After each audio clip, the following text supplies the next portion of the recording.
2560နှစ်မြန်မာတက္ကရာ1380ပြည့်နှစ်ခရစ်နှစ်14ရက်တလ2019တနင်္လာနေ့ရန်ကုန်တိုင်းတာမွေမြို့နယ်ကြောင်မြောင်းအရှိရပ်ကွက်မြို့တစ်တလန်းမိသားစုပေါင်းတော်ကောင်းတို့၏14ကြိမ်မြောက်စီရင်ခြင်းမှပြုလုပ်အပ်သည့်ဓမ္မပူဇာတပင်တရားပွဲတော်ကြီးမှာကြာရောက်တော်မူလာကြသည့်အလှထာယကအလှထာယကမ္မမိသားစုရင်းနှင့်အလုံးသောဓမ္မမိတ်ဆွေတရားနာပရိသတ်ပေါင်းတော်ကောင်းတို့အားသုံးညတိုင်တိုင်စီရင်ခြင်းမှပြုလုပ်တဲ့14ကြိမ်မြောက်ဓမ္မပူဇာတပင်ပွဲတော်ကြီးဒီကနေ့ဦးဖြာဖြာထူးထူးခြားခြားပထမဦးဆုံးညချမ်းချိန်ခါကာလသမယမှာဖြင့်အလုံးသောအလူရှင်တွေနှင့်ဓမ္မမိတ်ဆွေတရားနာပရိသတ်ပေါင်းတော်ကောင်းတို့အားကျေးဇူးပြုပြီးဖို့ရွေးထုတ်ထားတဲ့တရားလေးတစ်ပုဒ်ကအာကိုမမစီနဲ့တရားတော်လို့မှတ်သားထားလိုက်ပါ။တရားတယ်လေအာကိုမမစီနဲ့ဆိုတဲ့တရားကလေးနဲ့အလုံးသောအလူရှင်လူမမိသားစုတွေနဲ့ဓမ္မမိတ်ဆွေတရားနာပရိသတ်ပေါင်းတော်ကောင်းတို့အားကျေးဇူးဆက်ပေးတော်မှာဖြစ်ပါတယ်ဒီတရားကလေးကိုမဟောကြမနာကြခင်တရားပိုင်ရှင်ဖြစ်တော်မူသောသုံးလောကထွတ်ထမ်းတပည့်ညုမြတ်စွာဘုရားရှင်ကိုရောမြတ်ကြီးအားရှိခိုးပူဇော်ကြောသောဗုဒ္ဓဝန္ဒနာခါထားဖြင့်ဓမ္မတပင်ကိုစတင်လို့ဝင်လင်မှာဖြစ်ပါတယ်အာယုန်တစ်ပါးစိတ်မတော်ပဲနာယူကြည်ညိုကြရအောင်မာရာရိပလဝိတ္တထာကုံဒနာနာဝိဒဝုဒာလိဇမနိညာဝိတိနာဇိနာပါတိနတတဝါဣတိနာသစ္စာဝဇိနာဒုက္ခိတာဟွန်တုတာတောမာရာရိပလဝိတ္တထာမမြင်ဆရှိကုန်သောယံရောခပင်တို့သည်ရှိသမျှအာခွန်ဗလာတို့ဖြင့်စွမ်းကုန်ပြည့်လွန်ရကုန်သောနာနာဝိရာအထူးထူးထွေထွေအားဖြင့်စံကြေအောင်ပြုလုပ်စီရင်၍ထားကုန်သောအာဝုရာဒါလံလီမြာဆရှိကုန်သောလက်နက်တို့သည်ဂုံထာစွမ်းတုံးကုန်သည်ဖြစ်၍လေးစားမာနာဘုရားလောင်းတော်ဤထံမောက်သို့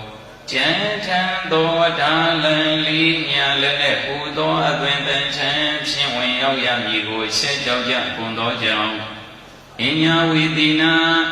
ဒါလံလီညာလည်းနဲ့ဟူသောအသွင်သင်္ချမ်းမှတမျိုးတခြားတပါးသာဖြစ်သောဗံဘောပေါဝိနတာတိဟူသောအသွင်သင်္ချမ်းဖြင့်စိနာအောင်တော်မူမြတ်စွာဘုရားတဝရှင်တော်မြတ်ဖျား၏ပါရီချီတော်ဆုံးတို့ကိုနတခိုလုံးဥခိုင်၍ကုမျိုးလိုက်ကြပါကုန်၏ရှင်ဘုရားဣတိနာသစ္စာဝဇိနာဤသို့မံမင်းဆရှိကုန်သောယံတော်ခပင်တို့သည်ပြည့်ခွင့်အပ်ကုန်သောဒါလံလီညာဆရှိကုန်သောလက်နက်တို့၏ကြံထံသောအသွင်တန်တမှုဖြောင်း၍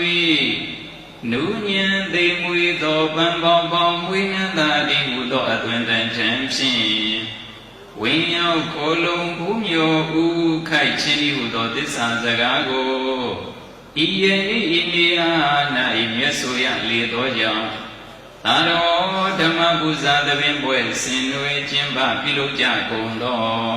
ဖယားသားတော်သမီးတော်ပေါင်း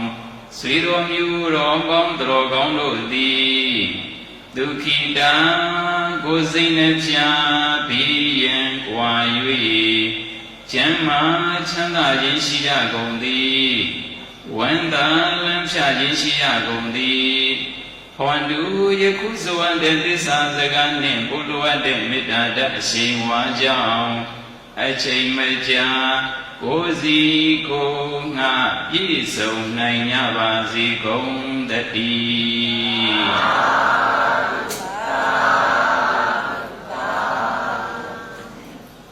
ဒီကနေ့ယုတိတိလံမိသားစုရင်းနဲ့အလုံးသောအလူရှင်တွေအလုံးသောဓမ္မမိတ်ဆွေတရားနာပရိသတ်တွေဒီကနေ့အလုံးသောလူရှင်လူမမိသားစုရင်းနဲ့ဓမ္မမိတ်ဆွေတရားနာပရိသတ်ပေါင်းတော်ကောင်းတို့အားကျေးဇူးပြုပေးမယ်အာကိုမမစီနဲ့ဆိုရတရားကလေးကိုမဟောကြမနာကြခင်မှတ်သားစရာလိုက်နာစရာကျင့်သုံးစရာလေးတွေကိုဦးဇင်းများရှိကတိုင်ပေးပါမယ်နောက်ကနေလိုက်ဆိုရင်ဓမ္မသဘင်စတင်ကြစို့ Ke along lai su lai lu te yao ha Shit po ya Luang swa ke yin di Ke na kao lo su ji Lu te yao ha Shit po ya Luang swa ke yin di Lu te yao ha Shit po ya Luang swa ke yin di Lu bwa yang u sura do de ka re ma paung tro kaung lu lwe ta la khat ta la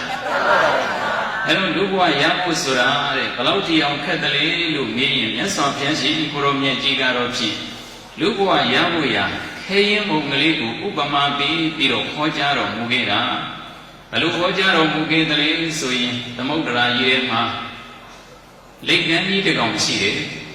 အဲ့ဒီလိတ်ကမ်းကြီးကသမုဒ္ဒရာကြီးထဲမှာတော်ကောင်းများကြီးဝါချင်ရသွားရောက်ချင်ရရောက်ဆိုပြီးတော့အဲ့ဒီလိုလှည့်ပြီးတော့သွားနေတဲ့လိတ်ကမ်းကြီးဟာ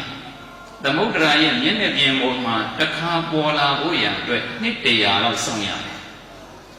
။သမုဒ္ဒရာရဲ့မျက်နှာပြင်ပေါ်မှာတစ်ခါပေါ်လာဖို့ရအတွက်နှစ်ပေါင်း100လောက်စောင့်ရတယ်။နှစ်ပေါင်း100လောက်ကြာမှအပေါ်တစ်ခါပဲပေါ်လာ။လိတ်ကောင်းကြီးလားလိတ်ကန်းကြီးလား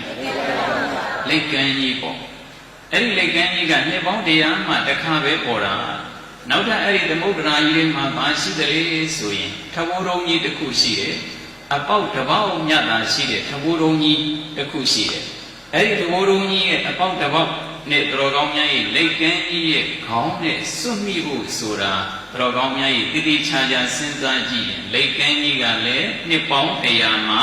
တစ်ခါပဲပေါ်လာ။အဲတော့အဲ့ဒီနှစ်ပေါင်း100မှတစ်ခါပေါ်တဲ့လိတ်ကန်းကြီးရဲ့ခေါင်းနဲ့စောစောကအပေါက်တစ်ပေါက်ထဲသာရှိတဲ့အဲ့ဒီထဘိုးတော်ကြီးရဲ့အပေါက်နဲ့လေကင်းကြီးရဲ့ခေါင်းနဲ့စွန့်မိဖို့ဆိုတာလွယ်မလွယ်အေးတကယ်ကတော့ဘလို့မှမလွယ်ပါဘူးရရှင်ကိုရောမြတ်ကြီးကအဲ့ဒီလေကင်းကြီးရဲ့ဥကောင်းနဲ့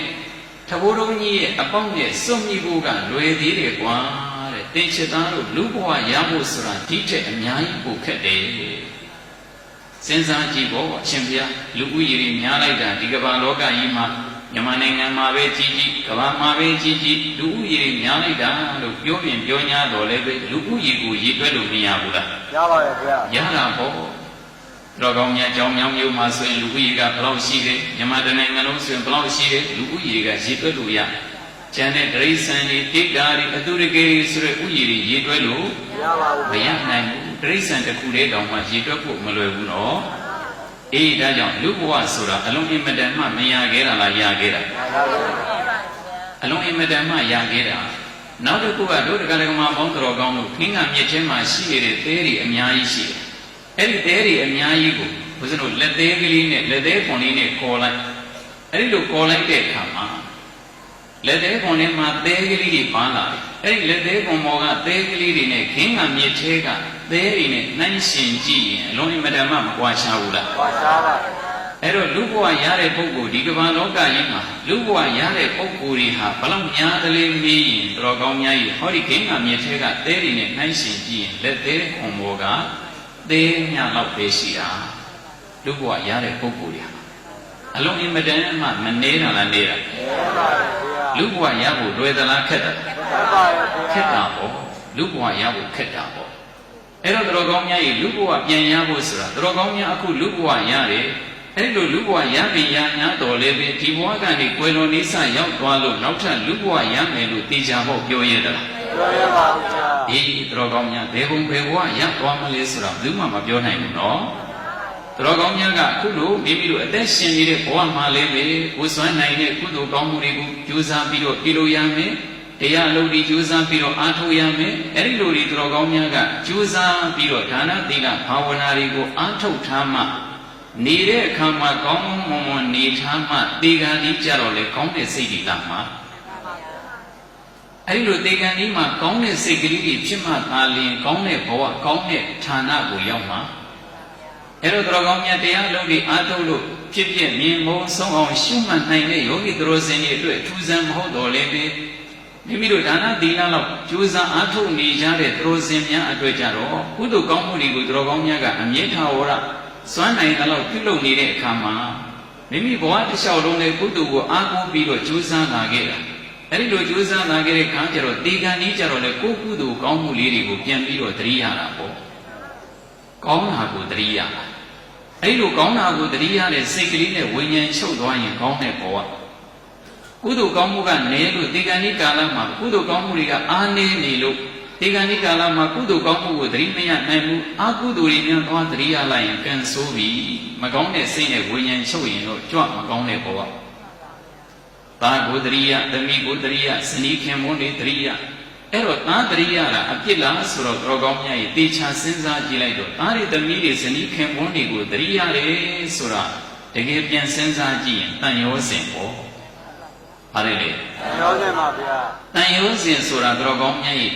တဏှာဆိုတာအရာကောင်းလိုက်တော့လောဘဆိုတာကုသိုလ်လားအကုသိုလ်အကုသိုလ်ပါဗျာအကုသိုလ်နဲ့တော်ကောင်းမြတ်ကြီးဝိညာဉ်ချုပ်သွားမယ်ဆိုရင်နိဗ္ဗာန်ရောက်မှာလားအပေသွားရမှာအပေသွားပါဗျာတာယသမီးစီးပွားရေးတွေနဲ့တော်ကောင်းများကတရိယာပြီးတော့များဝိညာဉ်ချုပ်သွားရင်ကံဆိုးပြန်ပြီ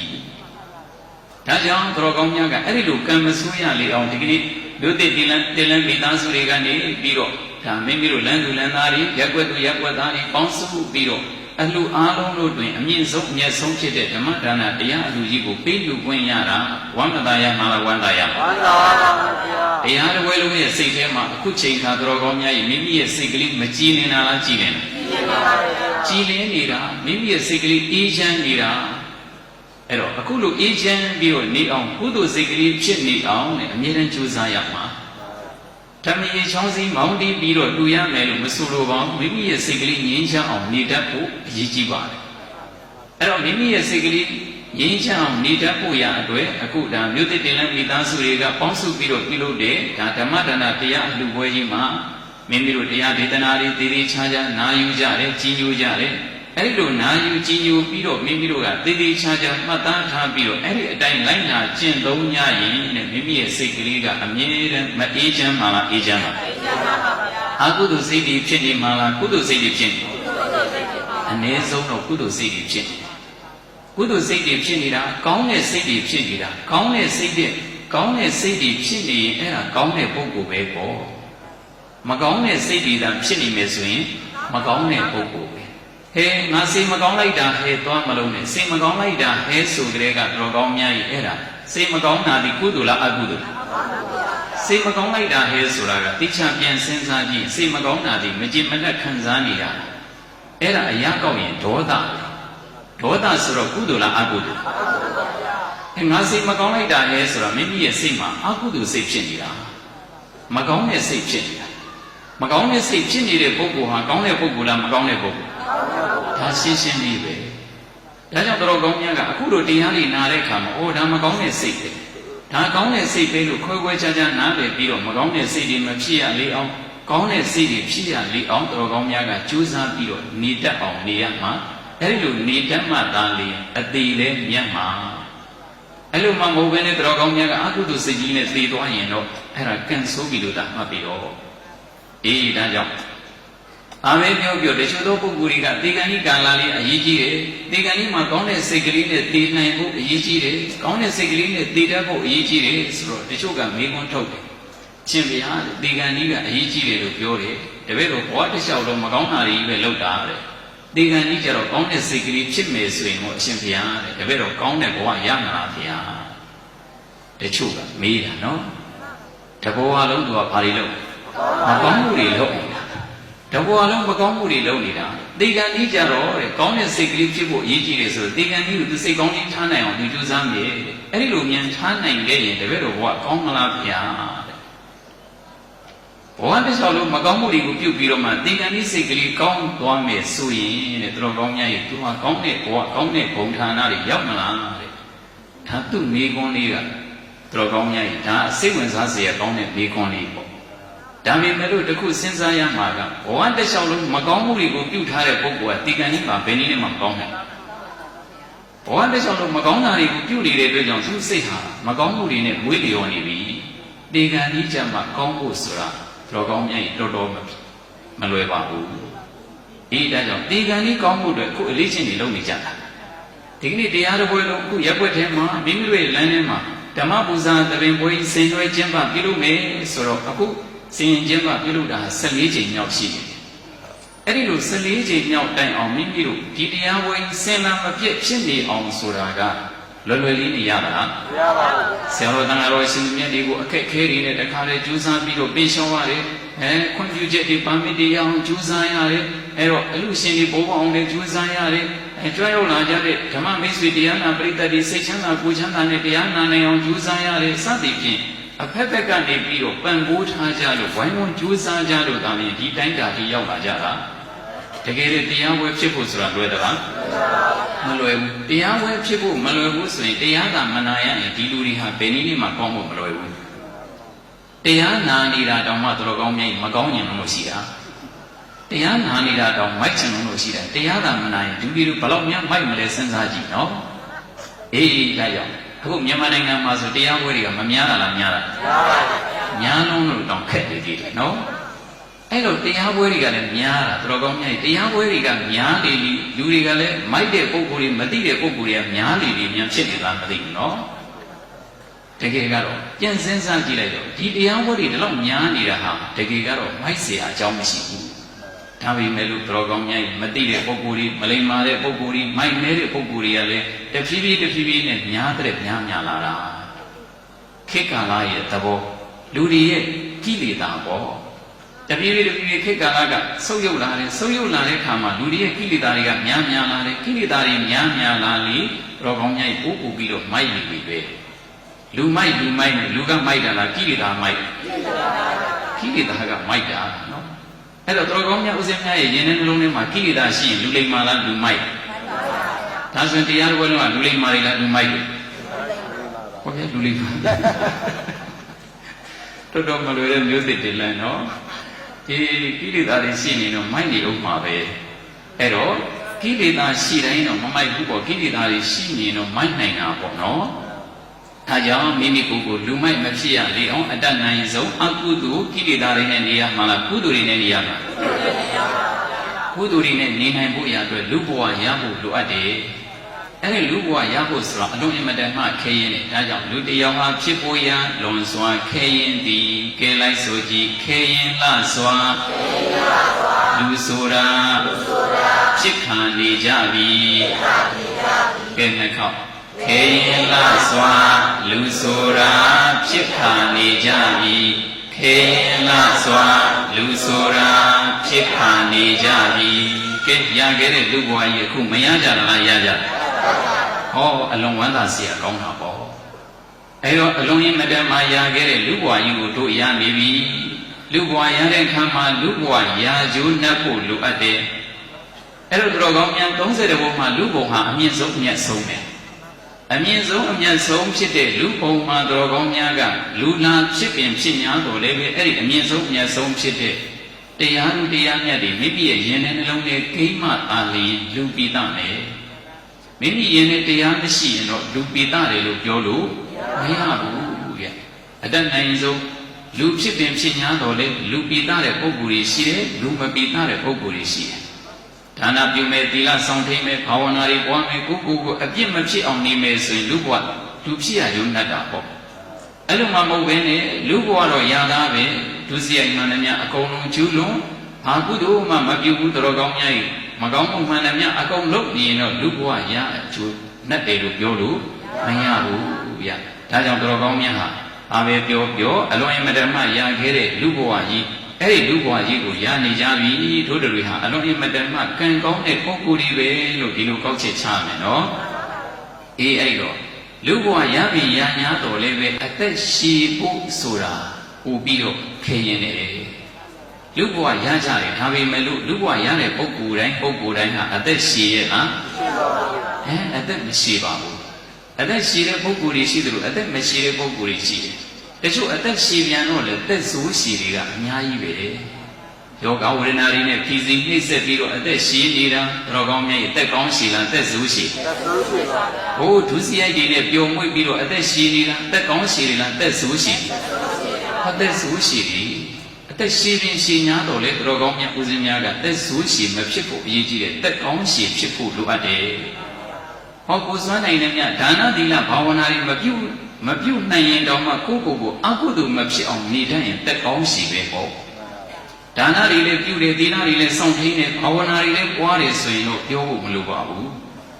ဒါကြောင့်လူဘဝရတဲ့ခိုင်မြင့်မြတ်တဲ့လူဘဝကလေးမှာသူတော်ကောင်းများမြင့်မြတ်တဲ့သူတော်ကောင်းတရားတွေသူတော်ကောင်းအလုပ်တွေကိုကြိုးစားအားလုံးကြိုးစားပြီးတော့အားထုတ်မှသာလျှင်လူဘဝမှာအသက်ရှည်ရယူနှံ့မယ်လို့ဒီလိုမှားလိုက်ပါ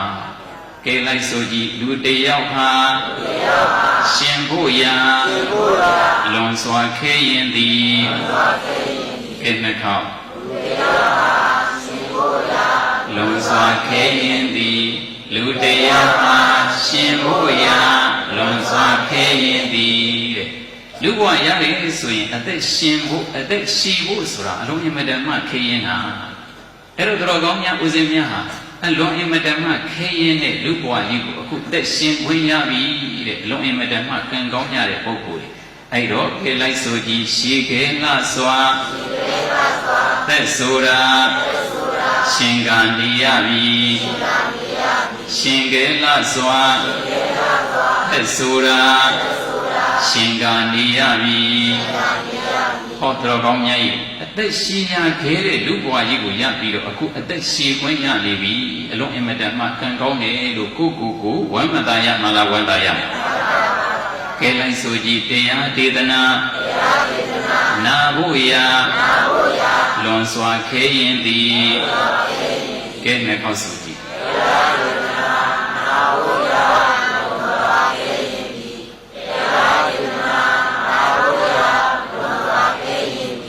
တရားဒေသနာနာဖို့ရာဆိုတာကလည်းပဲမခဲရင်လားခဲရင်လား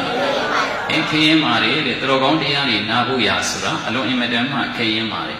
အဲ့တော့ဒီနေ့ခေတ်ကတိုးတက်လာတဲ့အခါကျတော့ဒုဒကာဒကမပေါင်းတော်ကောင်းတို့မှာခဲရင်တဲ့အဲ့ဒီတရားဒေသနာနာကြဖို့ဆိုတာတကယ်ကတော့မိမိရဲ့လက်ထဲမှာပဲရောက်တာလား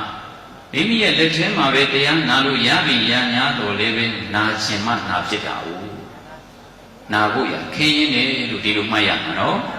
တက္ကမလုံးမှာရှိနေတဲ့တရားတွေဟာကိုယ့်ရဲ့လက်ပွားတဲ့ရောက်နေပြီရောက်နေများတော့လည်းပဲသူတော်ကောင်းများနာဖြစ်ဖို့ကအရေးကြီးတယ်လက်ပွားတဲ့မှာကဘယ်လေးပဲရောက်နာဖြစ်ဖို့ကပိုအရေးကြီးတယ်ဒါကြောင့်တရားဒေသနာနာဖို့ရအလုံးအမတန်မှခဲရင်တယ်လို့ဒီလိုမှတ်ရမယ်အဲ့တော့သူတော်ကောင်းစိတ်ကလေးတွေဝင်မှသာလျှင်ကိုကတတိယပြီးတော့တရားတွေနာဖြစ်တာအဲ့လိုမှမဟုတ်ရင်တရားနာဖို့လွယ်ရဲ့လားအဲ့ဒီတော့ခဲလိုက်ဆိုကြည့်နာကေသစွာတရားဟာနာဂာနေရပြီကဲနှကောနာကေသစွာတရားဟာနာဂာနေရပြီနာကေသစွာတရားဟာနာဂာနေရပြီအခုနာရခဲ့တဲ့တရားတွေလည်းပဲခုနာခွင့်မရဘူးလားဒါဆိုရင်ကံမကောင်းကြတာလားကံကောင်းကြတာကံကောင်းကြတယ်ခဲလိုက်ဆိုကြည့်ဖရာသာသနာဝိဘုရာလွန်စွာခဲရင်သည်ကဲဆိုကြည့်ပါ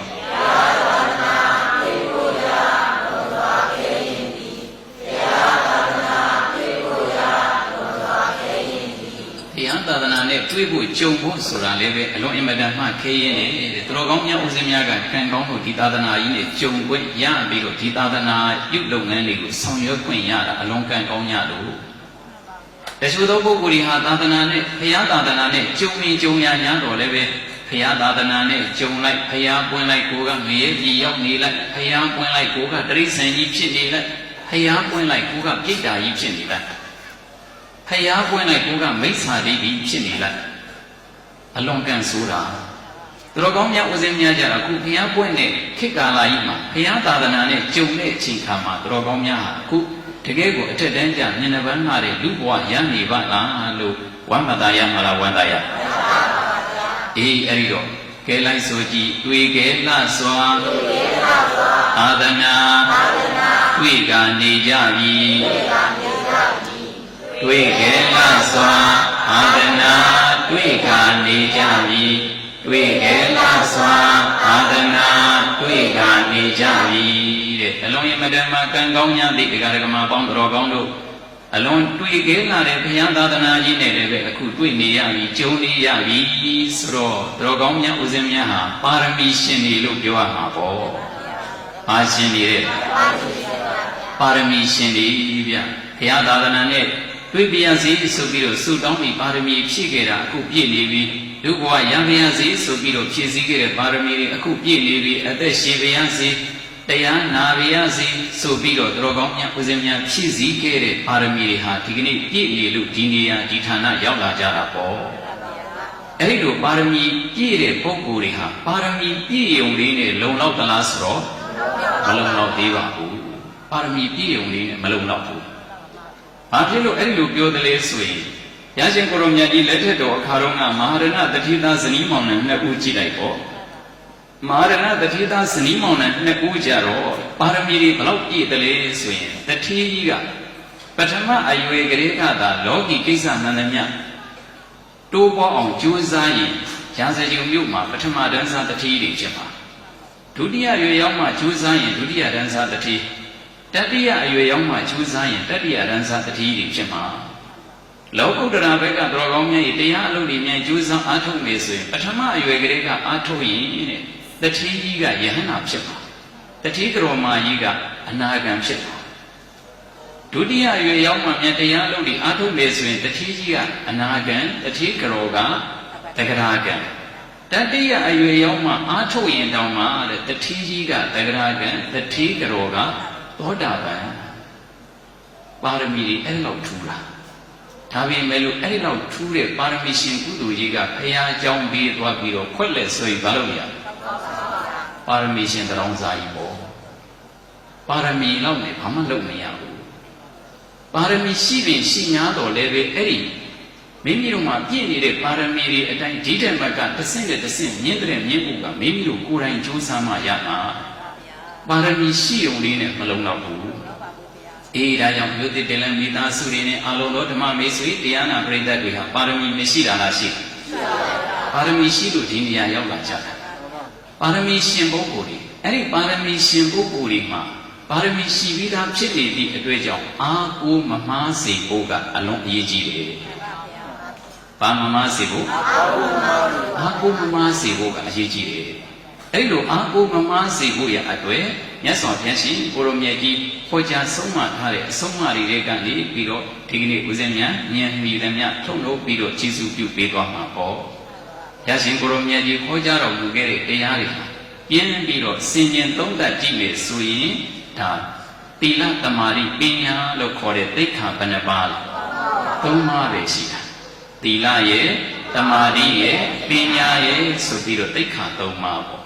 အဲ့ဒီသိက္ခာသုံးပါးဆိုတာလေးကိုနည်းနည်းအခြေချစ်လိုက်တဲ့အခါကျတော့မဲ့ခင်ဘယ်နှပါးလဲ၈ပါးကဲလိုက်ဆိုကြည့်သမ္မာဒိဋ္ဌိသမ္မာသင်္ကပ္ပသမ္မာဝါစာသမ္မာကမ္မန္တာသမ္မာအာဇီဝသမ္မာဝါယာမသမ္မာတတိ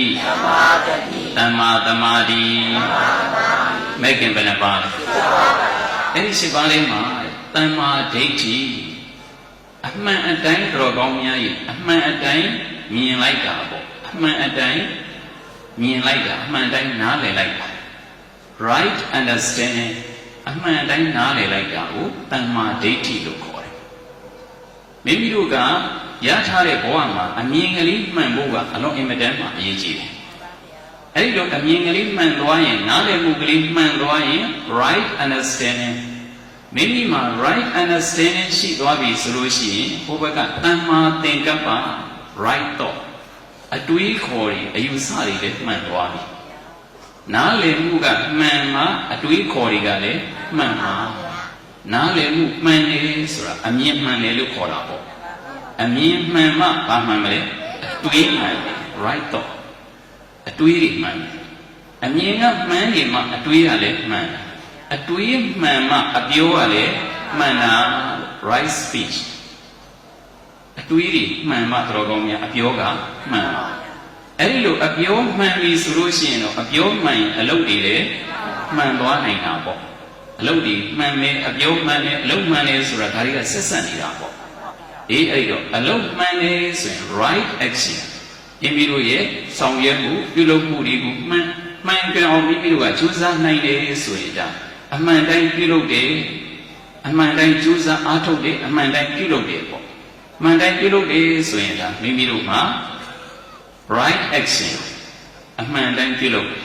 အမှန်တိုင်းပြုလုပ်တဲ့အတွက်ကြောင့်တို့တရားဓမ္မပေါင်းတော်ကောင်းတို့ဘာအကျိုးတရားတွေပြန်ပြီးတော့ရတယ်လဲဆိုရင်အမှန်တိုင်းပြုလုပ်နေကြတဲ့ပုဂ္ဂိုလ်တွေဟာ right livelihood အသက်မွေးမှုတွေလည်းမှန်သွားတာပေါ့သူလုပ်နေတဲ့အလုပ်ကမှန်တယ်သူပြောနေတဲ့ပြောတွေကမှန်တယ်ဆိုကြတဲ့ကသူ့ရဲ့အသက်မွေးမှုတွေလည်းမှန်သွားပြီ right livelihood အသက်မွေးမှုတွေလည်းမှန်သွားပြီအဲ့ဒီလိုအသက်မွေးမှုမှန်သွားပြီဆိုရင်တော်ကောင်းများရဲ့ဘလောက်ထိအောင်ဝမ်းသာစရာကောင်းတယ်လဲဆိုတော့အသက်မွေးမှုမှန်တာနဲ့ကြိုးစားကြိုက်တော့ကြိုးစားသူ့ရဲ့ကြိုးစားမှုတွေအားလုံးကမှန်သွားပြီ right endeavor သူ့ရဲ့ကြိုးစားမှုအားထုတ်မှုတွေအကုန်လုံးမှန်သွားပြီဘာဖြစ်လို့လဲအသက်မွေးမှုမှန်နေလို့အသက်မွေးမှုမှန်ရင်ကြိုးစားတဲ့များအကုန်မှန်သွားပြီအဲ့ဒီလိုကြိုးစားမှုတွေကမှန်နေတဲ့အခါကျတော့သူ့ရဲ့တတိကလည်းမှန်သွားပြီတဲ့တတိတွေအားလုံးမှန်သွားပြီright mindfulness တတိတွေမှန်ကုန်အဲ့တော့တတိကလေးတွေမှန်ကုန်အဲ့ဒီလိုတတိတွေမှန်သွားပြီဆိုရင်တတိကမှန်ရင်တော့ right concentration တမာရိကလည်းမှန်ပြီဟောဒီနေရာပြန်ကြည့်လိုက်တဲ့အခါကျတော့တော်ကောင်းများနားလည်မှုကလေးမှန်တယ်အမြင်မှန်တယ်အမြင်မှန်တော့အတွေးလည်းမှန်တယ်အတွေးမှန်တော့အပြောဆိုတွေလည်းမှန်တယ်အပြောဆိုမှန်ရင်အလုပ်တွေလည်းမှန်တယ်အလုပ်တွေမှန်ရင်အသက်မွေးမှုတွေလည်းမှန်တယ်အသက်မွေးမှုမှန်ရင်ကြိုးစားကြက်တော့ကြိုးစားအကုန်မှန်သွားပြီကြိုးစားမှုမှန်ရင်တတိတွေမှန်တယ်တမာရီတွေမှန်တယ်နိဗ္ဗာန်နဲ့နေသွားတယ်နိဗ္ဗာန်နဲ့နေသွားတယ်အမြင်မှားတာနဲ့အတွေးတွေမှားတယ်အတွေးမှားရင်အပြောမှားမယ်အပြောမှားရင်အလုပ်တွေမှားမယ်အလုပ်တွေမှားရင်အသက်မွေးမှုတွေမှားတော့မှာပဲအသက်မွေးမှုမှားတဲ့ပုဂ္ဂိုလ်တရားဟာကြိုက်တော့ကြိုးစားသမျှအကုန်လုံးအမှားကြီးပဲအသက်မွေးမှုမှားနေမှလို့သူကြိုးစားကြိုက်တော့ကြိုးစားအမှားကြီးဖြစ်သွားတယ်သူ့ရဲ့ကြိုးစားမှုတွေကမှားသူ့ရဲ့တတိတွေကလည်းမှားတမာရီတွေကလည်းမှားဆိုတော့နိဗ္ဗာန်နဲ့လွဲပြီနိဗ္ဗာန်နဲ့လွဲပြီအမှန်တိုင်းမြင်ဖို့ကတော်တော်အရေးကြီးတာပဲအမှန်တိုင်းမြင်ဖို့အမြင်မှန်ကလေးရဖို့ဟာအလုံးအင်မတန်မှအရေးကြီးအဲ့လိုအမြင်မှန်မှသာလင်အတွေ့တွေမှန်အပြောတွေမှန်အလုပ်တွေမှန်ဟောအသက်မွေးမှုတွေမှန်ဒါမှအကုန်မှန်မှတော်ကောင်းမြတ်နိဗ္ဗာန်လမ်းကြောင်းနဲ့တက်တာအဲ့ဒီလိုမှမဟုတ်ဘဲနဲ့အမြင်မှားသွားတာနဲ့အကုန်မှားပြီအကုန်မှားရင်နိဗ္ဗာန်လမ်းကြောင်းနဲ့လွဲပြီလွဲသွားပြီအေးဒါကြောင့်တို့တရားဓမ္မပေါင်းတော်ကောင်းအရေးကြီးတာကပထမဦးဆုံးအမြင်မှန်ဖို့ဒါလေးကအလုံးအင်မတန်မှအရေးကြီးတယ်အေးအဲ့ဒီလိုတော်ကောင်းများရင်အမြင်မှန်လိုက်တာနဲ့စီတန်းပြီးတော့မှန်ကုန်တယ်အဲ့ဒီလိုမှန်နေတယ်ဆိုရင်တော်ကောင်းများဦးဇင်းများသည်မိမိတို့မှာအမှန်ကိုအမှန်တိုင်းမြင်တဲ့ဉာဏ်လေးရသွားနိုင်တယ်အဲ့ဒီလိုအမှန်ကိုမှန်တဲ့အမှန်တိုင်းမြင်တဲ့ဉာဏ်လေးကိုရသွားမယ်ဆိုရင်လောကီဉာဏ်ကနေပြီးတော့လောကုတ္တရာဉာဏ်လေးအဆင့်ထိမရောက်နိုင်တာလားရောက်နိုင်ပါဘူးရောက်သွားနိုင်တယ်အဲ့တော့တော်ကောင်းများကအမြင်မှန်တယ်အတွေးမှန်တယ်ဆိုရင်အဲ့ဒါကမဲ့ခင်အနေနဲ့ပြောတော့ဒါပညာမဲ့ခင်ပေါ့ဟိုဘက်ကတော်ကောင်းများအပြောမှန်တယ်အလုပ်မှန်တယ်အသက်မွေးမှုတွေမှန်တယ်ဆိုတာကတော့ဒါသီလမဲ့ခင်ပေါ့သီလမဲ့ခင်ဟိုဘက်ကကြိုးစားမှုတွေမှန်တယ်တော်ကောင်းများတတိတွေမှန်တမာရီတွေမှန်ဆိုတော့တမာရီမဲ့ခင်အားလုံးချုပ်ကြည့်တော့သီလရဲ့တမာတိရဲ့ပညာရဲ့သိက္ခာဘယ်နှပါသိက္ခာ၃ပါးတော်ကောင်းမြတ်အကျေပြောတဲ့ခါကျတော့မဲ့ခင်ဘယ်နှပါ၈ပါးပဲတဲ့အဲ့ဒီတော့တော်ကောင်းမြတ်ဦးဇင်းများသည်မဲ့ခင်၈ပါးအကျင့်တရားသိက္ခာ၃ပါးအကျင့်တရားတို့ကိုတော်ကောင်းမြတ်ဦးဇင်းများကကြိုးစားပြီးတော့ဆောင်ရွက်နေမယ်ဆိုရင်တို့ကာရကမှာပေါင်းတော်ကောင်းတို့ကလမ်းမှန်ပေါ်ရောက်နေတယ်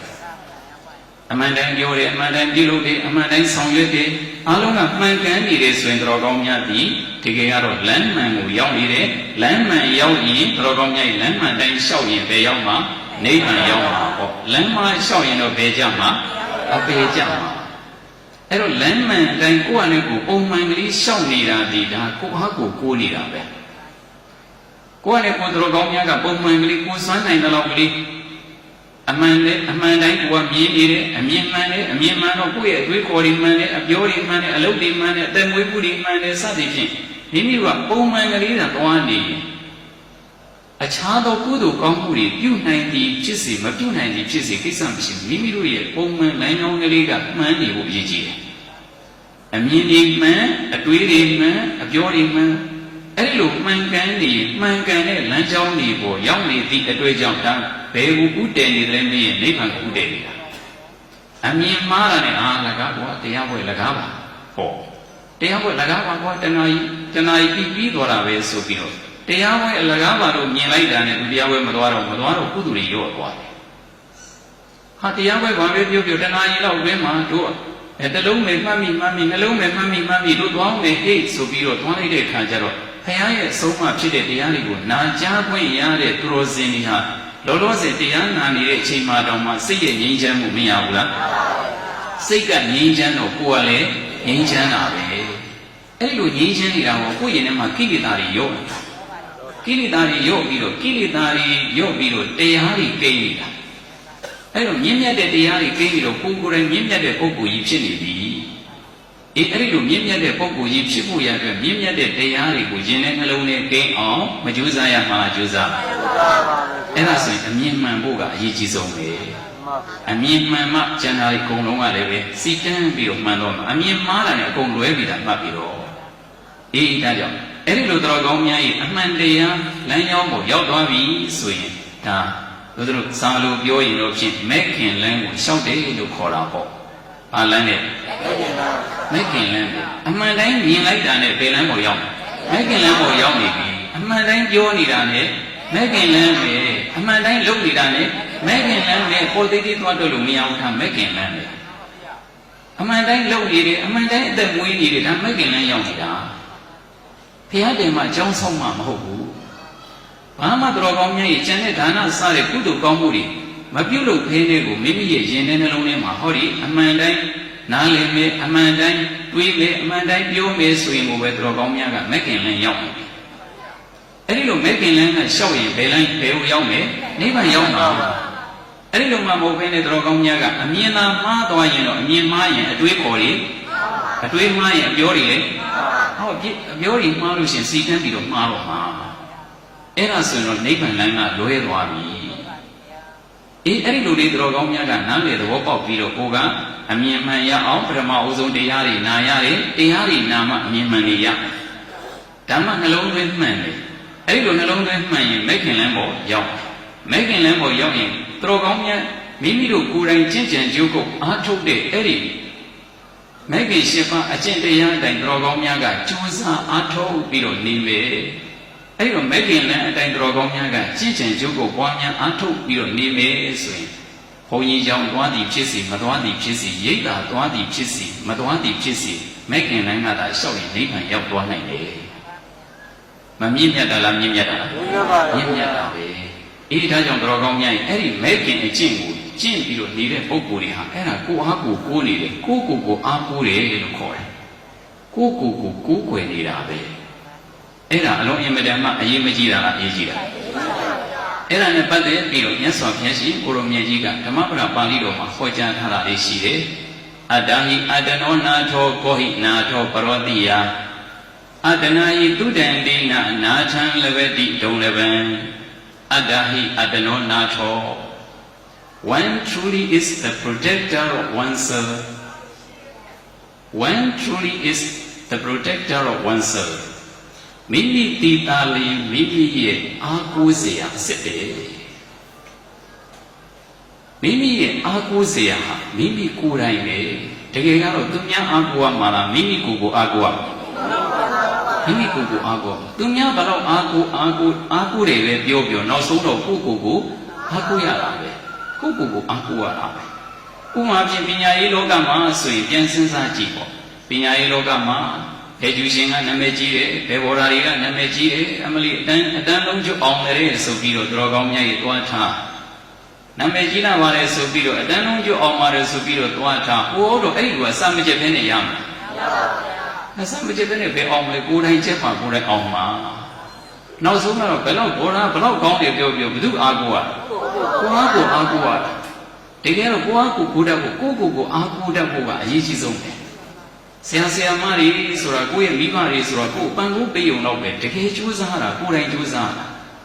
ဘလို့နာမည်ကြီးတဲ့ကြောင်းသွားကိုမလို့ရင်တော့မရအောင်ကြမှာတကယ်ကတော့ကိုယ်တိုင်ကြိုးစားရတာဒါကြောင့်မိမိကိုယ်တိုင်သာလင်မိမိရဲ့အားကိုးစရာအစ်စ်ပဲ မိမိအားကိုးစရာမိမိကိုယ်တိုင်ပဲသူများမဟုတ်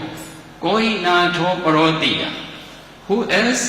could be the protector မိမိတည်သားလေးမိမိရဲ့အားကိုးစရာစစ်ဘသူဟာမိမိရဲ့အားကိုးစရာဖြစ်နိုင်မလဲဘသူကမြန်ကိုယ့်ရဲ့အားကိုးစရာဖြစ်နိုင်မလဲတကယ်ကတော့ဘသူမှကိုယ့်ရဲ့အားကိုးစရာမဖြစ်နိုင်ပါဘူးကိုယ်တိုင်ပဲကြိုးစားရမှာကိုပဲအားကိုးရမှာအတ္တနာဟိတုတံဒေနာမိမိကိုယ်တော်ကောင်းများ၏ရင်ကျေးအောင်လိမ္မာအောင်ဆုံးမခြင်းဖြင့်အလုံးအမတန်မှရာခဲ့တဲ့မဲ့ချမ်းသာပူချမ်းသာနိဗ္ဗာန်ချမ်းသာကိုရရှိသွားနိုင်တယ်အလုံးအမတန်မှရာခဲ့တဲ့မဲ့ချမ်းသာပူချမ်းသာနိဗ္ဗာန်ချမ်းသာကိုရရှိနိုင်တယ်အဲ့ဒီလိုရဖို့ရတော့မိမိကိုယ်ဆုံးမရမိမိကိုယ်ထိန်းချုပ်ရမှာ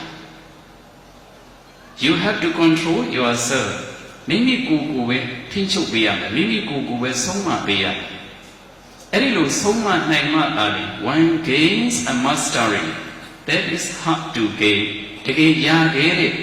တရားမြတ်တွေကိုမိမိကိုယ်ဆုံးမမှသာလေရခဲ့တဲ့တရားတွေရသွားနိုင်တယ်ရခဲ့တဲ့တရားတွေကိုရဖို့ရအတွက်ဘယ်သူကိုဆုံးမမိမိကိုယ်ဆုံးမရမှာမိမိကိုယ်ဆုံးမတကယ်ကတော့မိမိကိုယ်အားကိုးရမှာနိဗ္ဗာန်ရောက်ခြင်းလည်းဘယ်သူအားကိုးရမလဲမိမိကိုယ်အားကိုးရမှာလူချမ်းသာကြီးဖြစ်ခြင်းလည်းမိမိကိုယ်အားကိုးရမှာတကယ်လူချမ်းသာကြီးဖြစ်ခြင်းလည်းမိမိကိုယ်အားကိုးရမှာပညာတတ်ကြီးဖြစ်ခြင်းလည်းမိမိကိုယ်အားကိုးရမှာနိဗ္ဗာန်ရောက်ခြင်းလည်းမိမိကိုယ်အားကိုးရမှာဖရာအားကိုးတဲ့တရားအားကိုးတဲ့ပြောတာတကယ်တော့မိမိကိုယ်အားကိုးတာပဲအေးဒါကြောင့်မိမိကိုယ်အားကိုးရမယ်တဲ့မိမိမှာဒါပါအခြားအားကိုးစရာရဲ့လို့တကယ်ကတော့အစစ်အမှန်နေနဲ့ဖြစ်မရှိပါဘူးမိမိတည်သားနဲ့မိမိရဲ့အားကိုးစရာစစ်ပါဒါနဲ့ပတ်သက်ပြီးတော့ဘုရားရှင်ကိုရောမြတ်ကြီးလက်ထက်တော်အခါတုန်းကဘုရားရှင်ကိုရောမြတ်ကြီးတာဝတိပြည်မွန်စေတွန်ရွှေကြောင်ကင်းအောင်မွေးလျော်စံပြောတော်မူစဉ်အခါတုန်းကရာဇဂျုံမြို့မှာတတိသမီးတစ်ယောက်ရှိတယ်အဲ့ဒီတတိသမီးလေးဟာငယ်စဉ်တောင်ကြီးကလေးဘဝကလေးကသာသနာ့ဘောင်ဝင်နေတာဘိက္ခုနီမဝှေ့ချင်တာမိဘတွေကိုခွင့်တောင်းတယ်မိဘတွေကခွင့်မပြုဘူးအဲ့ဒါနဲ့တစ်ကြိမ်မရတော့နှစ်ကြိမ်တောင်းနှစ်ကြိမ်မရတော့သုံးကြိမ်တောင်းဘယ်တော့မှခွင့်မပြုအဲ့ဒါနဲ့အချိန်တန်ရွယ်ရောက်တဲ့အခါကျတော့ဒုက္ခမြအိမ်အောင်ပြုလိုက်ရတယ်အိမ်အောင်ပြုလိုက်တဲ့အခါကျတော့အိမ်အောင်လည်းပြုပြီးရောသိပြီးတော့မကြခင်မှာပဲသူ့ရဲ့ခင်မွန်းတွေကိုမေတ္တာရက်ခံပြီးတော့တောင်းဆိုတော့ခင်မွန်းတွေကခွင့်ပြုလို့ဒုက္ခမြဘိက္ခုနီမဝုခွင့်ရသွားတယ်ဘိက္ခုနီမဝုခွင့်ရသွားတယ်အဲ့ဒီလိုဘိက္ခုနီမဝုခွင့်ရတဲ့အခါကျတော့သူကဒီဝဒ္ဒရဲ့အတိုင်းဝိုင်းမှာသွားပြီးတော့ဘိက္ခုနီမဝတ်တာအဲ့လိုဝတ်တဲ့အခါမှာဘာမှမကြခင်မှာပဲဒီဘိက္ခုနီမလေးကကိုဝင်ရသွားအဲ့တော့ဘာမှမကြခင်မှာပဲဒါကိုဝင်ကတဖြည်းဖြည်းနဲ့တိတာလာတဲ့အခါကျတော့ဒီသတင်းဟာချင်းချင်းပြောဆိုရရင်နောက်ဆုံးရှင်ဒီဝရစီတီရောက်သွားရှင်ဒီဝရစီတီရောက်သွားတဲ့အခါကျတော့ရှင်ဒီဝရကဟာငါသာသနာမှာဒီလိုမျိုးတွေဘယ်တော့မှမရှိခဲ့ဘူးအဲ့တော့ငါသာသနာမှာမထားနိုင်ဘူးသိခါကြတယ်မောင်းထုတ်ကြဆိုတော့မောင်းထုတ်ပြအဲ့လိုမောင်းထုတ်တော့ဒီဘိက္ခုနီမလေးဟာအရင်ကတည်းကရှင်ဒီဝရကိုရည်စူးပြီးတော့သာသနာ့ဘောင်ဝင်ခဲ့တာမဟုတ်ဘူးဖះကိုရည်စူးပြီးတော့သူကသာသနာ့ဘောင်ဝင်လာတာအဲ့ဒါနဲ့ဖះသာသနာပို့ပြီးဖះသာသနာပို့ပြီးဆိုပြီးတော့ဖះเจ้าပို့တော့ဘုရားရှင်ကိုရောမြတ်ကြီးကเจ้าတော်လေးရောက်တာနဲ့ဘုရားရှင်ကိုရောမြတ်ကြီးဆိုတာတလောကလုံးမှာသူတော်ကောင်းများအတုမရှိမြင့်မြတ်တဲ့ပုဂ္ဂိုလ်လောကကြီးမှာမြင့်မြတ်တဲ့ပုဂ္ဂိုလ်တွေအများကြီးရှိတယ်အဲ့ဒီမြင့်မြတ်တဲ့ပုဂ္ဂိုလ်တွေမှာနှစ်ယောက်မရှိအောင်မြင့်မြတ်တဲ့ပုဂ္ဂိုလ်ကြီးပဲအလုံးအမတန်မှဒါမြင့်မြတ်တဲ့ပုဂ္ဂိုလ်သူပုဂ္ဂိုလ်မြတ်ကြီးဆိုတော့ဒီဘိက္ခုနီမလေးရောက်လာတာကိုဒီတိုင်းပဲဘုမတိဘာမတိလက်ခံတာလည်းမဟုတ်ဘူးဘုရားရှင်ကိုယ်တော်မြတ်ကြီးကလက်ခံထားလိုက်တယ်မဟာကရုဏာတော်ကြီးနဲ့လက်ခံထားပြီးတဲ့ခါကျတော့ဒီကိစ္စမှာသူတက်နေတဲ့ပြဿနာကိုဘယ်သူဖြေရှင်းနိုင်တယ်လဲဆိုတော့ဝိနည်းစည်းကမ်းနဲ့ပတ်သက်လို့ဘုရားသာသနာမှာရှင်ဥပါလိမထေရကကျွမ်းကျင်တယ်ရှင်ဥပါလိမထေရကျွမ်းကျင်ပြီးကျွမ်းကျင်ညာတော်လည်းပဲအမျိုးသမီးကိစ္စဖြစ်နေတော့ကျောင်းမကြီးဝိသခါတို့ကျောင်းတကာကြီးအနာတပိန်းတို့စသည်ဖြင့်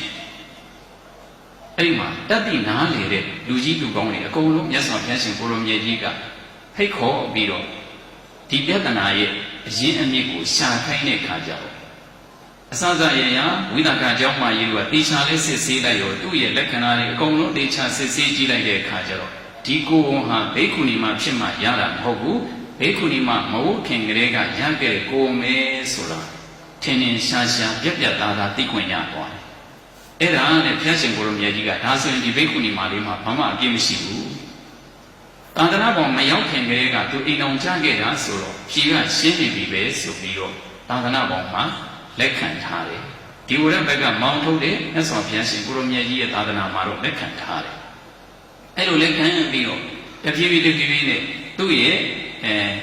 နှစ်လရက်လတွေစိတဲ့ခါကျတော့ဒီဘိက္ခုနီမလေးကကိုဝန်သားဖွားတာပေါ့အားကောင်းယရနာလေးကိုမွေးဖွားအားကောင်းယရနာလေးမွေးဖွားပြီးတော့မကြခင်ချိန်မှာပဲပတိနိတိကောသလမင်းကြီးက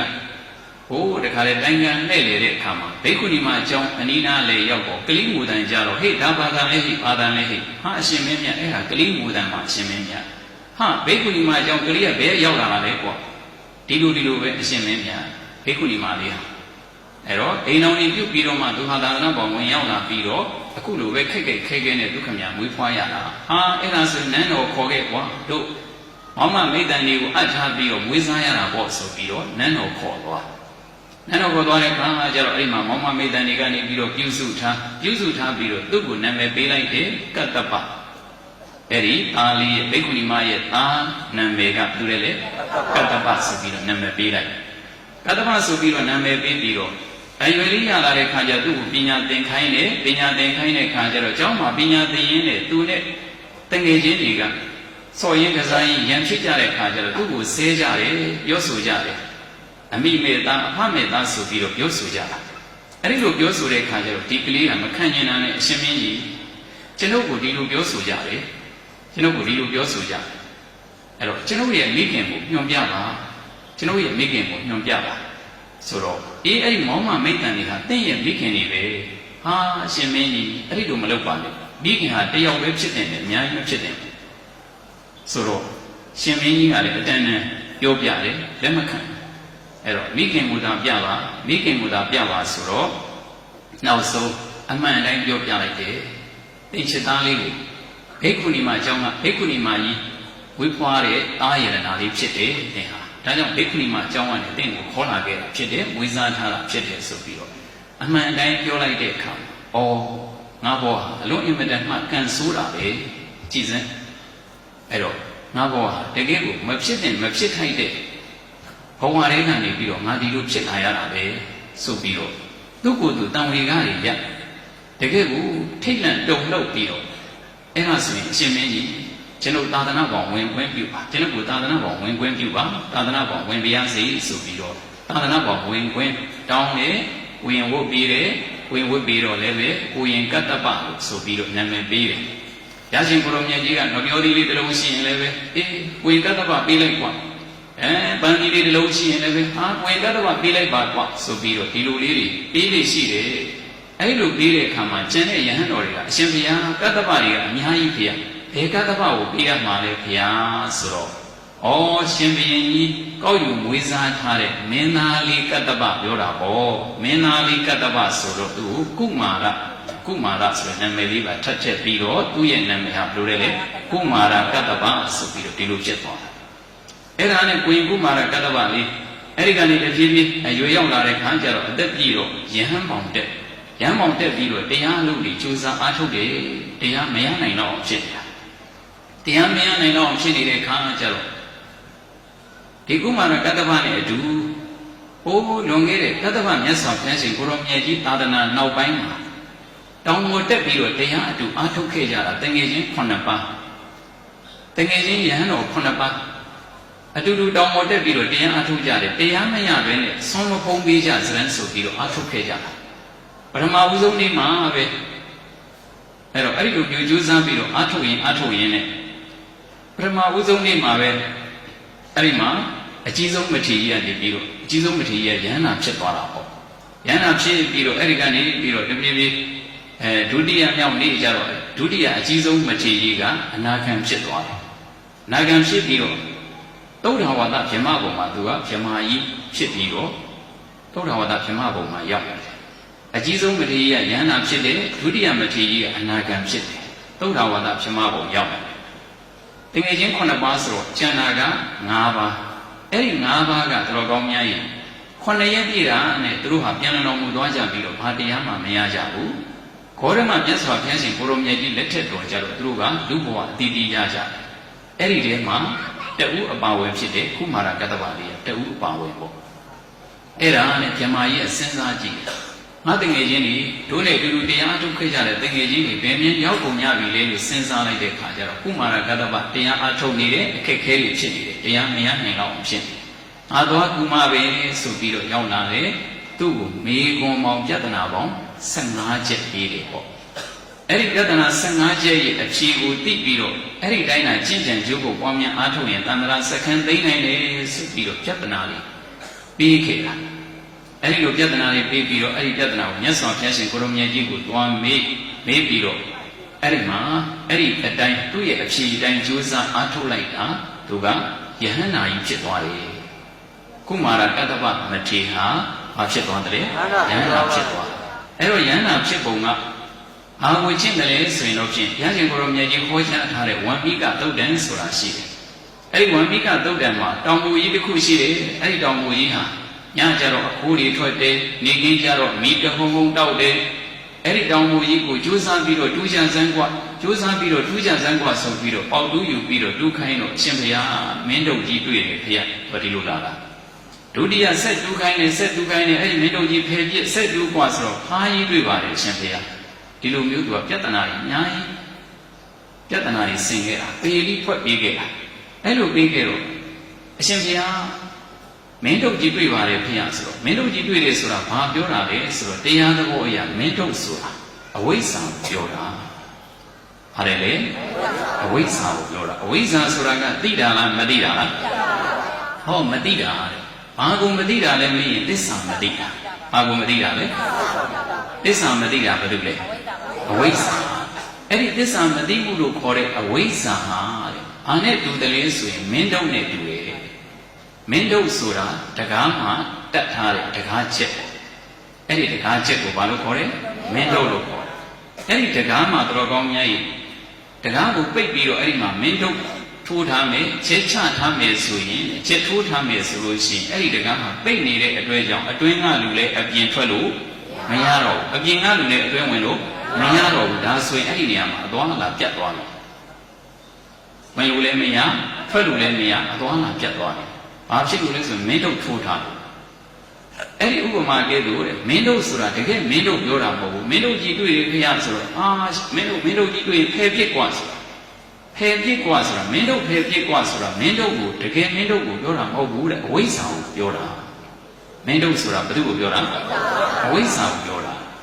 တော်ကောင်းများဥစဉ်များရဲ့ဉာဏ်နဲ့နှလုံးထဲမှာအမှန်တရားကိုမသိတဲ့နားမလည်တဲ့အဝိဇ္ဇာသာရှိရင်တဲ့နိဗ္ဗာန်သွားတဲ့တကားနိဗ္ဗာန်တကားကိုတော်ကောင်းများရဲ့တကားပိတ်ပြီးတော့ချက်ထိုးထားတာနဲ့အတူတူပဲမိမိရဲ့ဉာဏ်နဲ့နှလုံးထဲမှာအမှန်ကိုမသိတဲ့အဝိဇ္ဇာသာကိန်းနေမယ်ဆိုရင်နိဗ္ဗာန်တကားချက်ထိုးထားတာနိဗ္ဗာန်တကားကြီးပိတ်ထားတာနိဗ္ဗာန်တကားပိတ်ပြီးတော့ချက်ထိုးထားတာအဲ့ဒါဆိုရင်တော်ကောင်းများရဲ့နိဗ္ဗာန်အသွားအလာကြီးပြတ်သွားပြီနိဗ္ဗာန်မရောက်နိုင်တော့ဘူးအားဖြစ်လို့လည်းပြင်အဝိဇ္ဇာရှိတယ်နားမလည်မှုတွေရှိတယ်မသိမှုတွေနားမလည်မှုတွေရှိလို့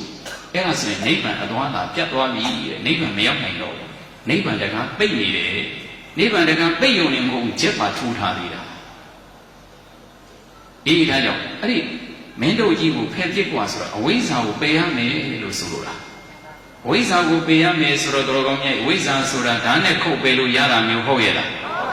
ဒုံးနဲ့ရိုက်ပယ်လို့ရောရရဲ့လားတခြားနဲ့ပယ်ရတာလားတရားနဲ့ပယ်ရတာတရားနဲ့ပယ်ရတာဗျတို့ယောဂီတော်စင်ကြီးဓမ္မမေဆွေတရားနာပရိသတ်တွေအားလုံးကအခုတရားနာနေတာဒီတကယ်ကတော့ဘယ်သူကိုပယ်နေတာဝိဇ္ဇာကိုပယ်နေတာ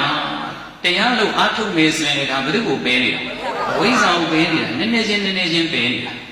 တရားတွေနာတော့အခုအသိဉာဏ်နဲ့မရဘူးလားဒါကအကြောင်းဒါကအကျိုးဆိုတာသိခွင့်မရဘူးလားအဲ့ဒီလိုသိလိုက်တာဒီဘယ်သူကိုပယ်နေတာဝိဇ္ဇာကိုပယ်နေတာအဲ့ဒါဝိဇ္ဇာကိုနည်းနည်းချင်းပယ်သွားပြီးတော့ဝိဇ္ဇာကိုလုံးဝပယ်နိုင်ရင်တော်ကောင်းများရင်နိဗ္ဗာန်ရောက်တာပေါ့အဲ့ဒါနဲ့အဲ့ဒီတရားကိုနားလေသဘောပေါက်ပြီးတော့ကုမာရကတ္တဗဟာအဲ့တော့မင်းတို့ကြီးတွေ့ရင်မင်းတို့ကြီးတွေ့ပါတယ်အရှင်ဘုရားမင်းတို့ကြီးတွေ့ဖယ်ပြစ်กว่าဆိုတော့အဲ့ဒါအဝိဇ္ဇာပယ်ရမယ်လို့ပြောတာတဲ့မိမိရဲ့ယဉ်တဲ့နှလုံးထဲမှာအဝိဇ္ဇာရှိရင်ပယ်ပြစ်တရားအထုတ်မှုနဲ့ရှုမှတ်မှုနဲ့ပယ်ပြစ်ဆိုပြီးတော့အဲ့ဒီလိုကြိုးစားပြီးအားထုတ်လိုက်တာကုမာရကတ္တဗမထေဟာယဟန္တာကြီးဖြစ်သွားတယ်အဲ့ဒီလိုယဟန္တာဖြစ်တဲ့အခါကျတော့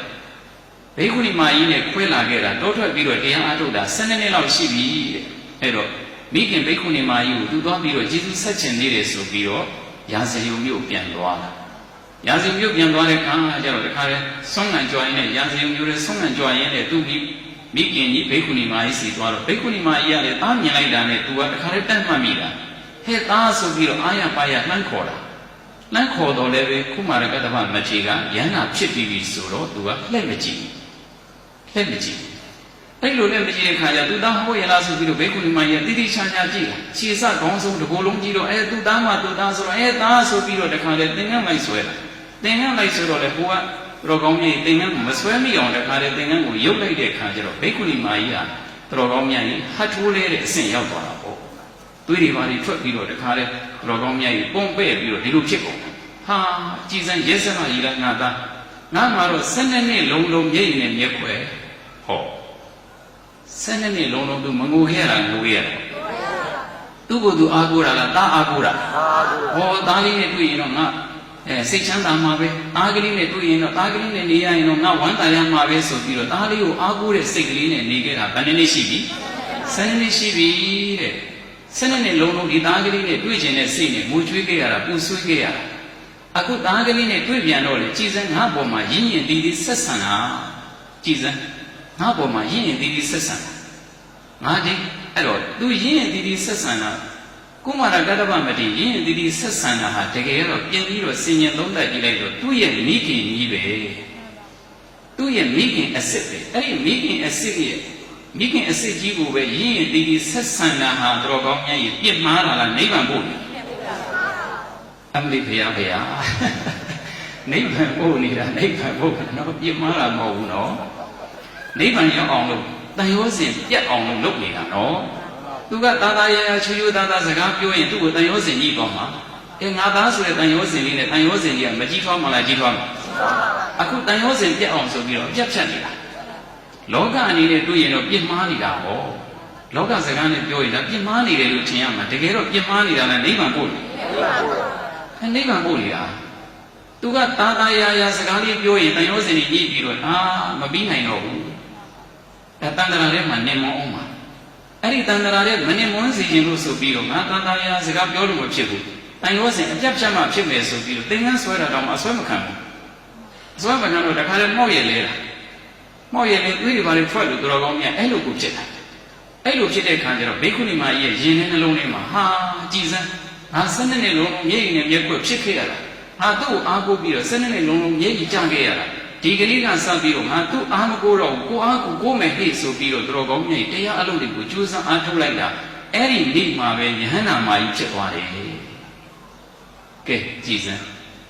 သူများအားကိုးခဲ့တာ12နှစ်ဘာဖြစ်တယ်လဲဘာမှမဖြစ်ခဲ့ဘူးကိုအားကိုးမယ်ဆိုပြီးဆုံးဖြတ်ချက်ချပြီးတော့ကြိုးစားလိုက်တာအဲ့ဒီနေ့မှာပဲဘာဖြစ်သွားယဟန္တာဖြစ်သွားတာ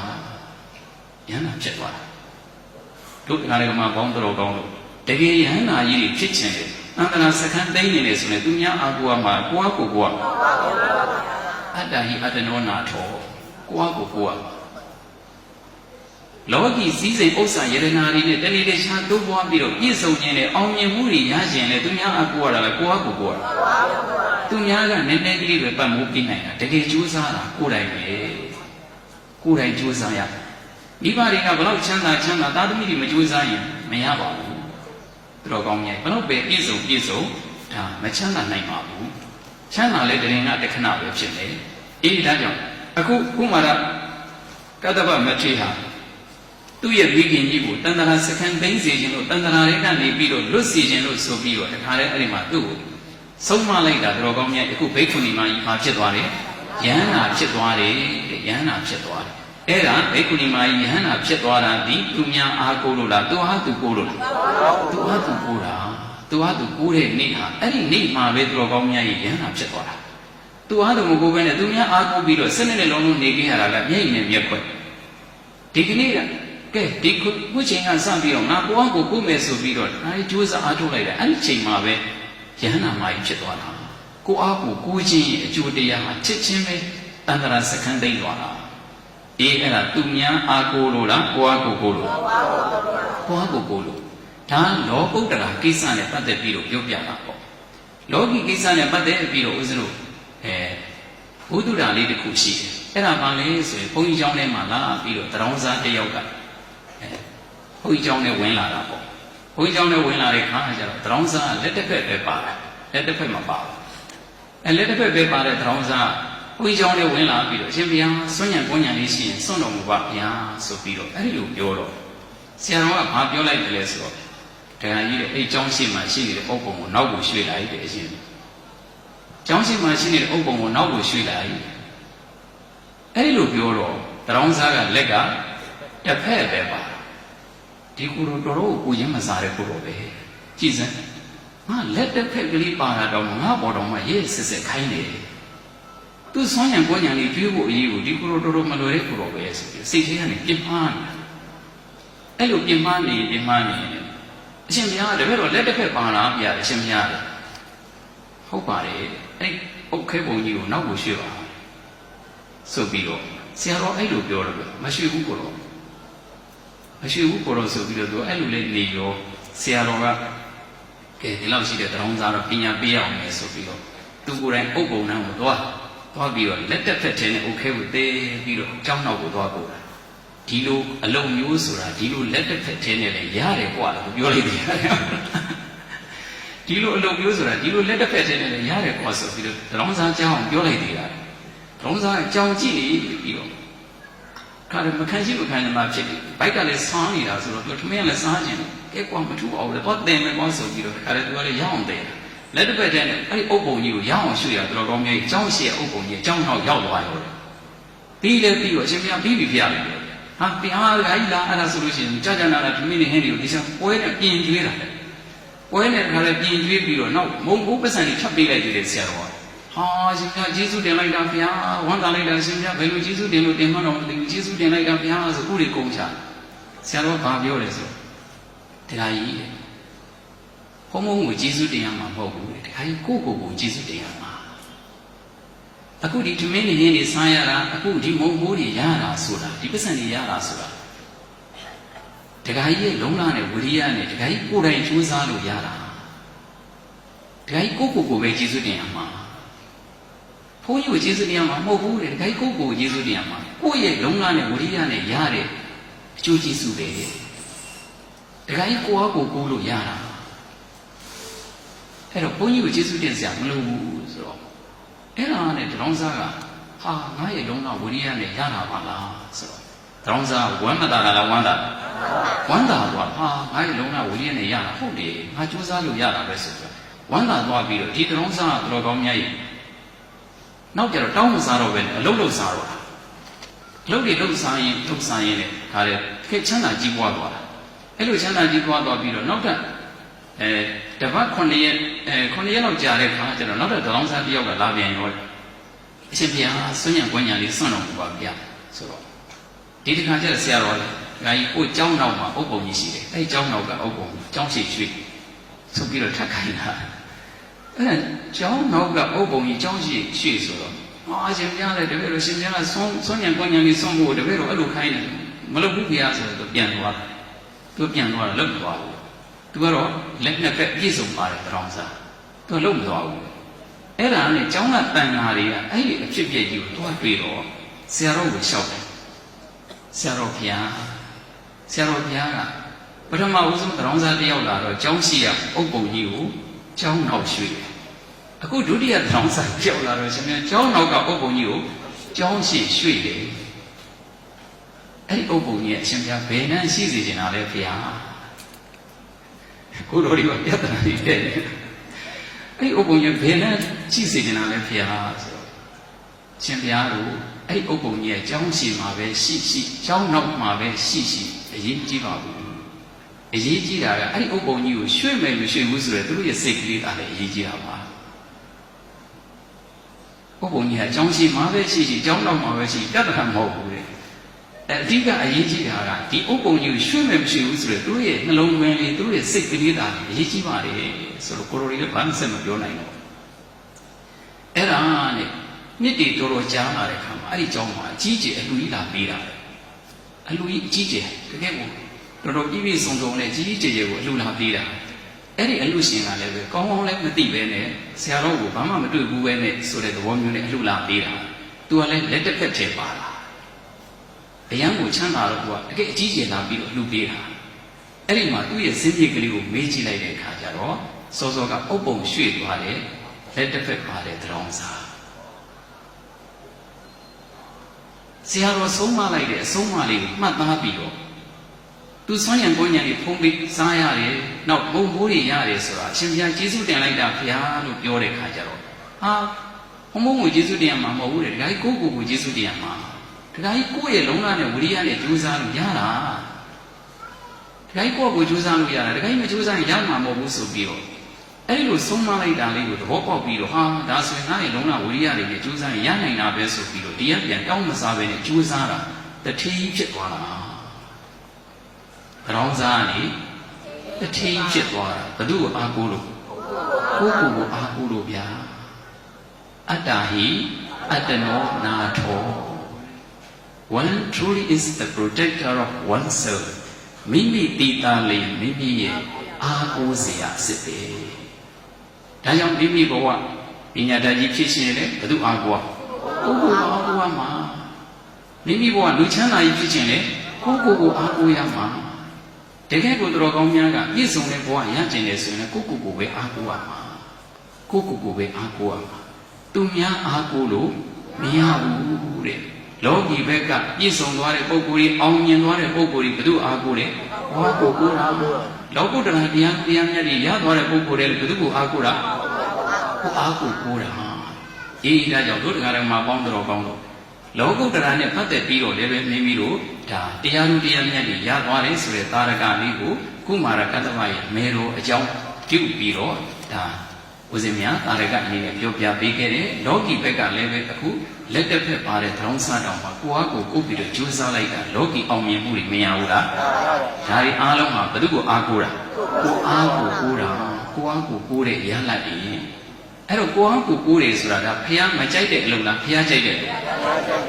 အဲ့တော့ယရဏသုံးပါးကိုကိုယ်စိတ်ကတ်တယ်ဆိုတာလေးပဲတကယ်တော့ဘယ်သူကိုအားကိုးတာကိုအားကိုကိုးတာပဲမှန်တာယရဏသုံးပါးကိုယ်စိတ်ကတ်တယ်ဆိုတဲ့နေရာမှာလေးပဲတကယ်တော့ကိုအားကိုကိုးတာပဲကိုအားကိုကိုးပြီးတော့တော်ကောင်းမြတ်ကြီးကြိုးစားတဲ့ပုဂ္ဂိုလ်ကိုဘုရားကကောင်းချီးပေးမှာပဲတာရုခေါ်မှာပဲသူများအားကိုးနေတဲ့ပုဂ္ဂိုလ်ဘုရားလည်းချီးမွမ်းမှာမဟုတ်ဘူးအေးဒါကြောင့်ယရဏသုံးပါးကိုကိုးဝေကြတယ်စိတ်ကတ်ကြတယ်ဒါဟာတကယ်ကတော့ကိုအားကိုကိုးတဲ့ထဲပဲပါတယ်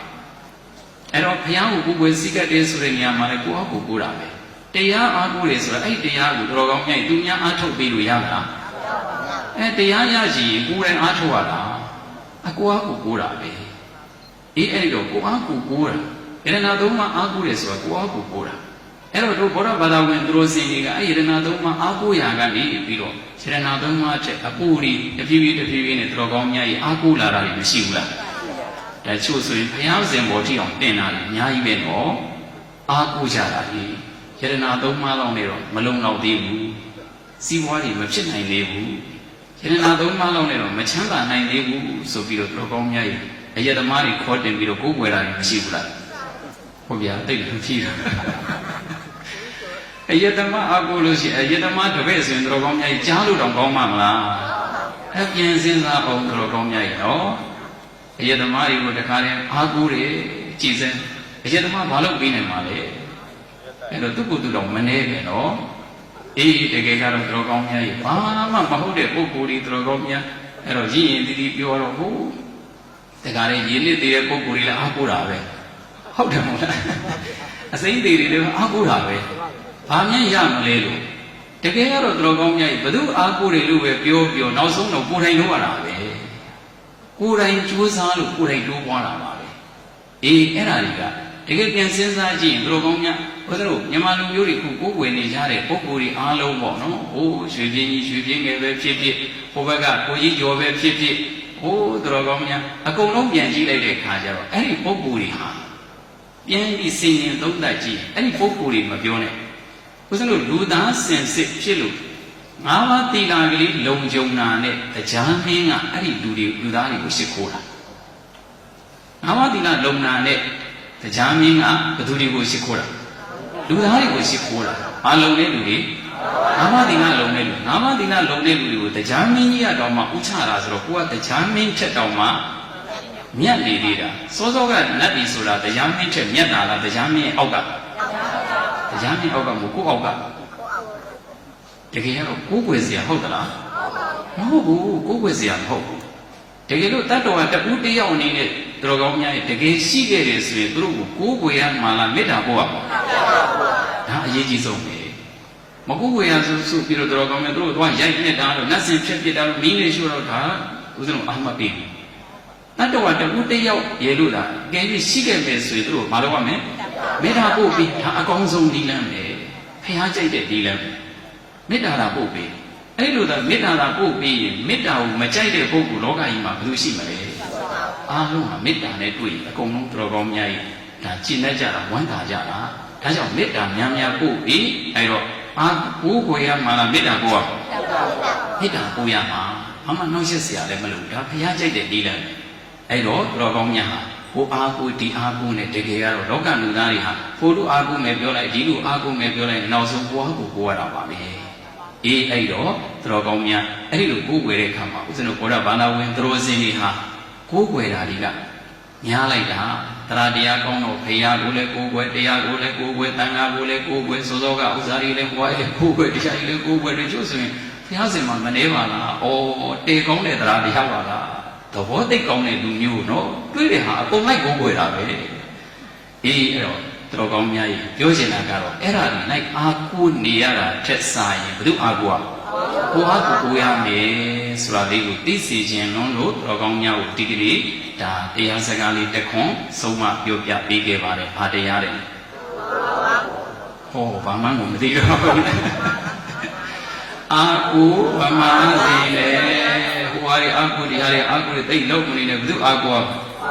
ကိုဆိုတာကိုအားထုတ်ထားတဲ့တရားအာကိုကိုပြုထားတဲ့ဒါနတရားကိုပြုထားတဲ့သီလတရားနောက်ဆုံးတော်ကောင်းပြည့်တိတိကျကျပြောရင်ကိုပြုထားတဲ့ဝိပဿနာတရားကိုကြိုးစားပြီးတော့အာကိုမယ်ဆိုရင်တော်ကောင်းများရဲ့အဲ့ဒီဝိပဿနာတရားကတခြားရောက်မှလားနိဗ္ဗာန်ရောက်မှာအဲ့ဒီနိဗ္ဗာန်ရောက်ဖို့ရအတွက်ခန္ဓာပါစိုက်ရဉာဏ်စိုက်ရတာခန္ဓာဉာဏ်စိုက်တဲ့တရားအလုံးကြီးအာမထုတ်ရမှာလားအာထုတ်ရမှာလားအဲ့လိုအာထုတ်မယ်ဆိုရင်တော့ခန္ဓာဉာဏ်စိုက်ကြည့်လိုက်တဲ့ခန္ဓာကြတော့အတ္တဝခန္ဓာကြီးကလည်းကိုရနာယတေရလို့ဘာသစ္စာဒုက္ခသစ္စာပဲသဘောခန္ဓာတွေကလည်းတစ်ဖြစ်သေးဖြစ်တစ်ပြက်သေးပြက်မှုဘာသစ္စာဒုက္ခသစ္စာပဲအဲ့ဒီလိုသိတဲ့ဉာဏ်ကမေဃသစ္စာဟောဒုက္ခသစ္စာကိုဒုက္ခသစ္စာလို့အမှန်တိုင်းသိသွားပြီဆိုတော့ဒုက္ခမှန်သိတော့လိုချင်သေးလားမလိုချင်တော့ဘူးလေလိုချင်တာကတဏှာမလိုချင်တော့ဘူးဆိုတော့ဘယ်သူတည်သွားတဏှာတည်သွားတာအဲ့ဒီတည်သွားတဲ့တဏှာဘာသစ္စာသမုဒိယသစ္စာဟောသမုဒိယသစ္စာသိသွားပြီဆိုတော့သမုဒိယသိရင်ဘာငြိမ်းလဲဒုက္ခငြိမ်းသွားတယ်တဲ့အနာဂတ်ဒုက္ခငြိမ်းသွားတယ်အဲ့တော့ကိုဒုက္ခတွေလည်းငြိမ်းနာဒုက္ခတွေလည်းငြိမ်းသေဒုက္ခတွေလည်းငြိမ်းဒုက္ခမှန်သမျှချုပ်ငြိမ်းယုတ်သိမ်းသွားတဲ့နေရာဒီတခြားနိဗ္ဗာန်ကအဲ့ဒီနိဗ္ဗာန်ကဘာသစ္စာនិရောဓသစ္စာအဲ့ဒီလိုនិရောဓသစ္စာကိုမျက်မှောက်ပြုခြင်းနဲ့ဆိုရင်သူများအာကိုမှာလားကိုအားကိုကိုမယ်ဆိုရင်ခန္ဓာပါဆိုင်ရမယ်ဉာဏ်ဆိုင်လိုက်တော့မိမိခန္ဓာဉာဏ်ဆိုင်တော့လက်ရှိခန္ဓာဖြစ်ပြီးပြည့်လို့ဘာသစ္စာအဲ့ဒီလိုမြင်တဲ့ဉာဏ်ကအလိုလိုသိတာကဒီနောင်ခန္ဓာမလာတာကនិရောဓသစ္စာလို့အဲ့ဒီလိုသစ္စာ၄ချက်တပြိုင်တည်းစိုက်ခြင်းနဲ့ဆိုရင်လည်းဘယ်လိုအားကိုရမလဲကိုအားကိုရမှာတခြားအားကိုမမှားပါစေနဲ့နော်ကိုအားကိုပြီးတော့ကြိုးစားအထုတ်မယ်ဆိုရင်မိမိတို့အလိုရှိတောင်းတနေတဲ့မချမ်းသာပူချမ်းသာနိဗ္ဗာန်ချမ်းသာတွေကိုလည်းရရှိနိုင်ပါတယ်အဲ့ဒါကလေးကိုအကြောင်းပြုပြီးတော့တို့တရားဓမ္မပေါင်းတော်ကောင်းတို့ဒီကနေ့တဏှာကြီးကြော်ကျေးဇူးပြုပေးလိုက်တဲ့တရားဘာတရားအာကိုမှားစေနဲ့ပြန်ပြောပါဦးအာကိုမှားရင်အပေရောက်သွားနိုင်တယ်အာကိုမှန်ရင်တော့နိဗ္ဗာန်ရောက်သွားနိုင်တယ်လို့အဲ့ဒါလေးကိုတော်ကောင်းများလောကီအကျိုးဘက်ကကိုလောကုတ္တရာအကျိုးဘက်ကကိုနှစ်မျိုးလုံးတော်ကောင်းများကြီးပြီးစီးစေခြင်းလို့လောကီအကျိုးလောကုတ္တရာအကျိုးနှစ်မျိုးလုံးနဲ့ပတ်သက်ပြီးတော့တာရကလေးတွေပဇမြဉာဏ်မြည်သည်များပြောပြပေးခဲ့ပါတယ်အဲ့ဒီတာရကလေးတွေအတိုင်းလိုက်နာကျင့်သုံးည၍ မိမိတို့အလိုရှိတောင်းတနေတဲ့မဲ့ချမ်းသာကိုချမ်းသာနိဗ္ဗာန်ချမ်းသာကိုလင်းလင်းမြတ်မြတ်နဲ့မျက်မှောက်ပြုနိုင်များသည့်ပုဂ္ဂိုလ်တို့ပုဂ္ဂိုလ်များများဖြစ်ကြပါစေလို့ဆန္ဒပြုရင်းအပမဒိနာမမိမလျောမဘောမတန်ထက်တန်သောအပမဒတတိတရားဖြင့်တံပါတိထကိုစီကိုငှပြည့်စုံနိုင်ကြပါစေကုန်တည်း